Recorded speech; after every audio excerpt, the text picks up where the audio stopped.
Hello everyone. Today in this tutorial, I am going to show you how to deploy a full stack application locally on IIS.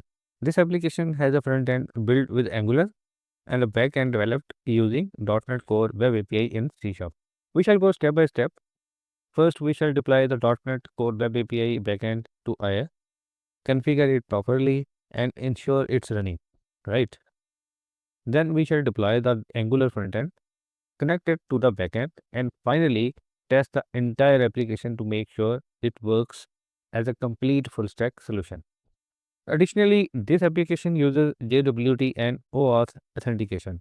So I shall also demonstrate how these authentication mechanisms work seamlessly after deployment. So by the end of this tutorial, you shall have a fully running full stack application on your local machine, ready for testing or further development, right? So let's get started. Alright, let's start with the backend part of our full stack application. Here I have my .NET Core Web API project open in Visual Studio. This API is already fully implemented and includes both JWT and OAuth authentication mechanism. So it's a good real world example of a secure backend. If you want, you can watch both of these tutorials by clicking on both of these videos on JWT and OAuth authentication mechanisms implemented using Angular at the front end. Okay, now the first step is to publish this API so that we can deploy it on IIS. So right click on your project, click on publish and then choose a folder as the publish target. For example, my target location is D drive new publish. I will use Visual Studio 2026 for publishing my project. I have already created my publish profile. So I click on show all settings and you can watch all my settings for this publish profile. Configuration release, target framework, .NET 9, deployment mode, framework dependent, target runtime, WinX64. Okay, I click on publish. Visual Studio will start build the project and generate all the necessary deployment file. Okay, publish is succeeded. So we go to this directory and see all the published file here. So I copy all of these files. Okay, we have generated our published file. The next step is to deploy these files on IIS. I open IIS Manager, create a new website like this. I right click on default website, click on explore. So we are in www root IIS directory. Here I will create a new folder like demo API and I place all the published file here. I go back to IIS Manager, click on it and refresh it and we see our directory demo API. Right click on it, click on convert to application, click on OK. Okay, we have created a site. Now I shall start it and browse the application. Click on browse. Okay, it has opened demo API. Let me provide my API path here. I am providing API hello world to test if it is deployed successfully. Hit the enter. Okay, it's showing hello world. So our API is deployed successfully. I can even test it using Postman. I paste URL here and click on send and we see hello world. So now our backend API is successfully deployed on IIS and ready to be consumed by the front end. In the next step, we shall deploy Angular application and connect it with this API. By the way, I have already created this tutorial on deploying .NET Core Web API on IIS from scratch. You can watch this video for your detailed understanding. Okay, now that our backend API is successfully deployed and running on IIS, let's move to the front end, our Angular application. Here I have my Angular project open. This application is already integrated with .NET Core Web API and supports both JWT and OAuth authentication. So the first step is to generate a production build of this Angular application, right? So to do that, so open the terminal in Visual Studio Code and run this command ng build base-href auth-client configuration production. So what will this command do?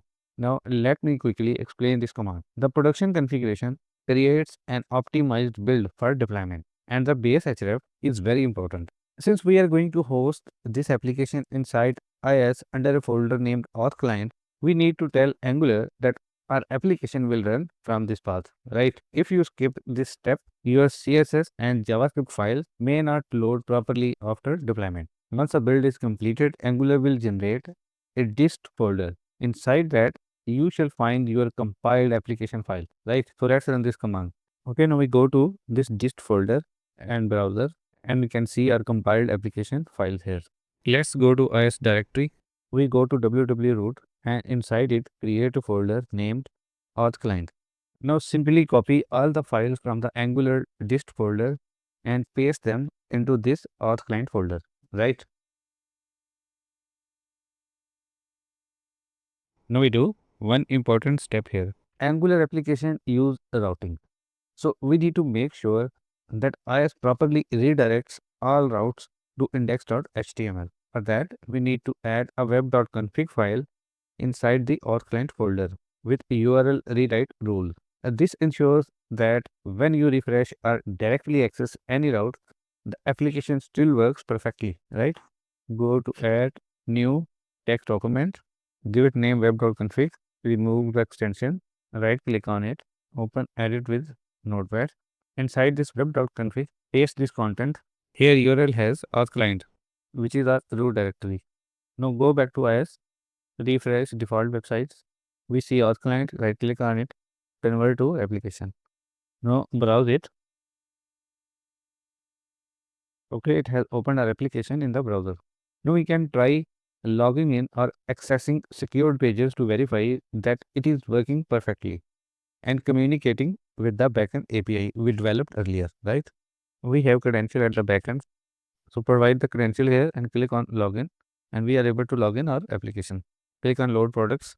So our secure endpoints are also working. We are able to see product list as well. So it means now our Angular application is deployed on IIS successfully and working perfectly. Click on logout and see our OAuth functionality is also working. Click on continue with Google.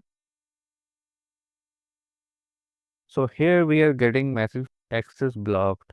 This app's request is invalid. So why is it showing that?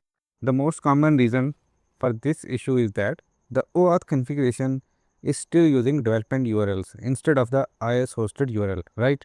Let's go to Google Console Cloud.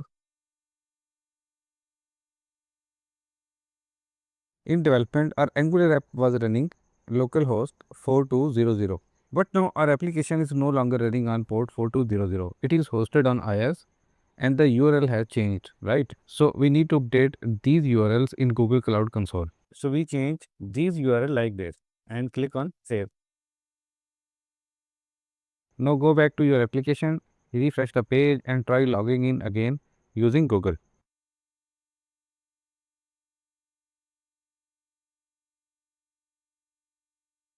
Okay, this time it's working. We are able to log in successfully through OAuth 2.0 using Google login. And that's it. So in this video, we successfully deployed a full stack application locally on IIS with a .NET Core Web API Backend and Angular Frontend. We also configured JWT and Google Auth Authentication. Now your full stack app is running locally and all authentication flows works perfectly. If you found this tutorial helpful, don't forget to like, subscribe and hit the bell icon to get more tutorials like this. See you in the next video. Thanks for watching.